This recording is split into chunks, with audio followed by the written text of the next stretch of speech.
What's the strangest thing that can happen in a cuddle therapy session? The world's our oyster. I have had pillow fights with a client before. And we did a office chair spin competition. As long as it's within the code of conduct and you can imagine it, we can do it. Hi, my name is Keeley. I am a cuddle therapist, and I'm here to answer all of your questions about cuddle therapy. What does it mean to be a cuddle therapist? We give people access to platonic touch. This is not cuddling. Yes, it is. No, it could be. Alleviating loneliness and providing comfort. I have plenty of client sessions where we don't touch at all because we're working through different things that don't necessitate it. How does cuddle therapy work? We both wash our hands, freshen up if we need to, we set an intention for the day, we transition into cuddling, and then 10 minutes prior to the end of the session, we do reflections. How has the pandemic impacted the cuddle therapy industry? Ooh, in a lot of weird, surprising ways. I actually think more people get it. What the hell am I gonna do with this arm?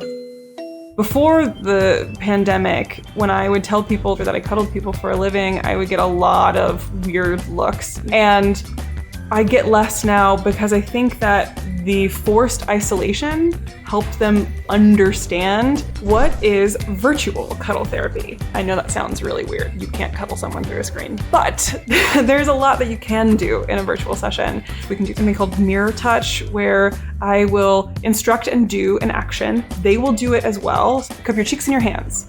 They'll do the same thing. You get to produce oxytocin, which is the whole yummy thing of cuddling. What made me decide to be a cuddle therapist? When I told my family about this, that I was making this my career, and they just cocked their head to the side and were like, "You have been a professional cuddler since you were 5. How do cuddle therapists deal with inappropriate clients?" I have a really comprehensive screening process. We have pretty long, extensive conversations about what they're looking for. The screening process is so important. Can cuddle therapy result in overstimulation? Yeah. There's a thing called touch deprivation. I try to screen for it. If someone is experiencing that, it can be really overwhelming. People who have sensory processing challenges, we might want to dim the lights or make sure there are no other scents in the room. How does someone become a cuddle therapist? Technically, you can go on some websites and just put your profile up. I don't recommend that. I think that's dangerous not only to you, but to clients. So, how you become a good cuddle therapist is getting some training. Right now, there is no governmental or state licensure board. So what that means is that our customers and clients need to be really discerning. I would go to professionals who have had training. So it does require the consumer to be a bit more careful. How should someone prepare for a cuddle therapy session? Hopefully they will have looked at the code of conduct for the individual practitioner they're looking for to get a good general idea of what it looks like and what the expectations are. The other thing I would say to do is ask yourself, what do you want from the session? How does client hygiene affect a therapy session? In addition to wanting both people to be clean, that also encompasses strong smells like cologne or perfume. I also want to be really clear that there's no judgment from my perspective. I have clients who are struggling with depression and care tasks like hygiene can be legitimately difficult. Is cuddle therapy ever unsafe for therapists? It is really unsafe for people who are untrained, but that's like any job. If you're an electrician and you don't have the proper training, you could electrocute yourself. And just like any job, there's risks. You're still going to people's homes, and there's inherent risk with going to random strangers' homes.